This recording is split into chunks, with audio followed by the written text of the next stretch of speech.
English musician and former singer with the Stranglers, Hugh Cornwell, is in Vancouver, and the Stranglers are still around. But when Hugh was involved, they happen to be a personal favorite of mine, a prolific punk rock new wave group from Guildford, England.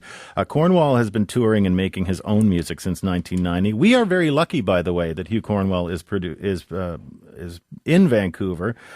He's had to cancel some of his tour dates because of the federal government's changes to work permits. Now, he has a new album out called Totems and Taboo, and he's playing a free show at Zulu Records in about an hour and a half at 5:30 in Vancouver. Then he's off to the Biltmore, but first he's been good enough to stop by Studio 10. Hello to you. Hello, Stephen. How are you doing? I'm very well, thank you. And George Strombolopoulos is with us as well. Hello. And feel free to jump in because you guys, you go way back. I've interviewed you several times over the years, a couple times in radio. And I was shocked when you told me when it was I came in to do a thing with you. 7 or 8 years ago, almost. Oh, it's longer than that. Once in the 90s, my friend. Tell me about your trouble performing in Vancouver, first of all, because you've had several Canadian dates cancelled or in some way altered because of... these new guidelines have come in, and if certain classes of venue, bars, and to be precise, they aren't. If they want to stage a show with foreign musicians, foreign crew, they have to pay a tax for each person who's supposed to be working on the show from abroad, and so a lot of places are finding they can't afford to put shows on, and we had a show in Calgary at a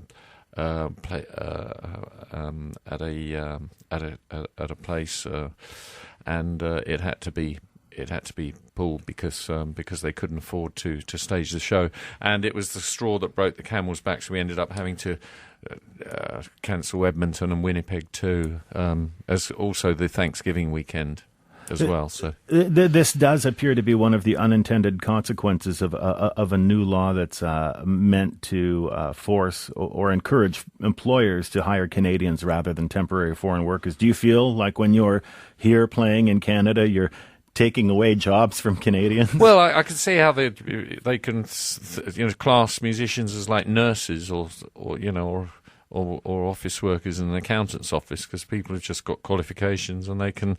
Why can't a Canadian do this? Why does he have to do it?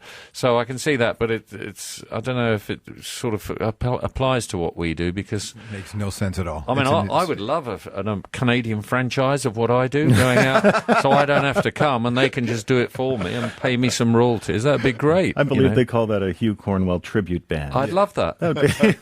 But then I wouldn't be able to. Then I wouldn't be coming here. And there's something about playing the tours is that you enjoy coming, so that's part of it. Let's talk about the Stranglers if we can. I was an enormous Stranglers fan. I once took a train from London to Birmingham. That's not that far. No, but it was the slowest train ride in the history of all trains, and I almost missed a flight out of London the next day. But when you have been putting out solo records now for as long as you have, do you get tired of people asking you about the Stranglers or saying, hey, play Peaches for me? No, not really. I mean, it's songs that I contributed to, either wrote or co-wrote, and so I feel they're just as much mine as Stranglers material, property. So and people enjoy listening to them. So if I can enjoy playing it, then I don't mind performing it, mixing it up with my new catalogue. But I don't carry keyboards on the road now, and that's sort of a conscious decision. I did it when I first left, but then I find it more interesting to go without keyboards, and it's a distinct difference from before. And it means that when I do the old songs, I have to do new arrangements, which keeps them fresh in my mind. I wouldn't like to still be going out doing them exactly the same as they were before. So they sort of reinvent themselves, the songs, in that way. There is still a band called the Stranglers out there. Do you have any relationship with them at all? No, I don't. I mean, I think it's a bit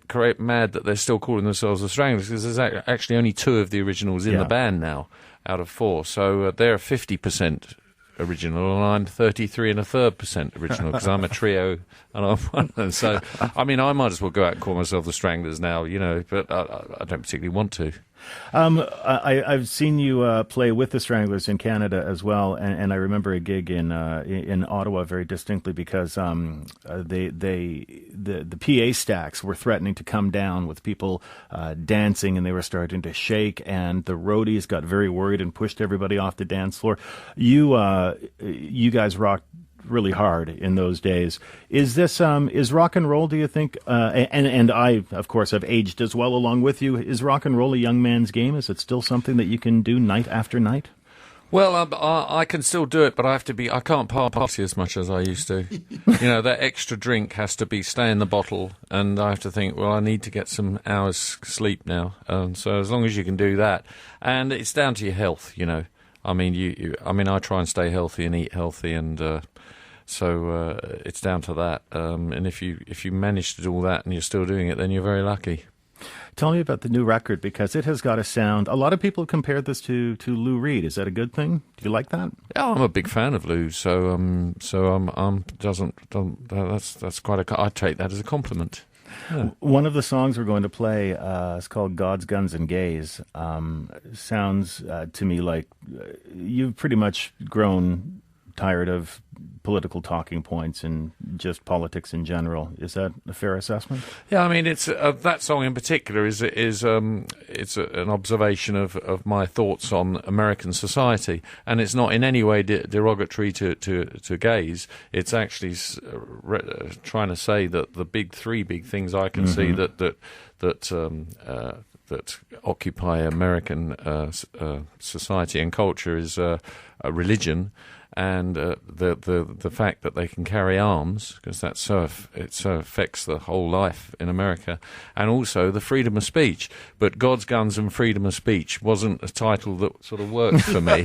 So I thought, well, let's have an example of that. And the obvious one is gay pride. I mean, that started in America, and it's now gone all over the world. And without it being started in America, it might have taken a bit longer to happen. So that's why the word gays is in the title. It just rolled off the tongue, When you're playing songs, as Stephen mentioned, from the Stranglers catalog and realizing that you're connected to what happens in current events, do the lyrics still ring true to you? What is it like to say things that you might have said when you were 25 and to sing them again? Well, interesting. I mean, if they're about certain people, it just reminds me in a nice way about those people. And I do enjoy playing the songs that I play live. I don't play them if I don't enjoy them. Right. I only play ones that I really enjoy playing.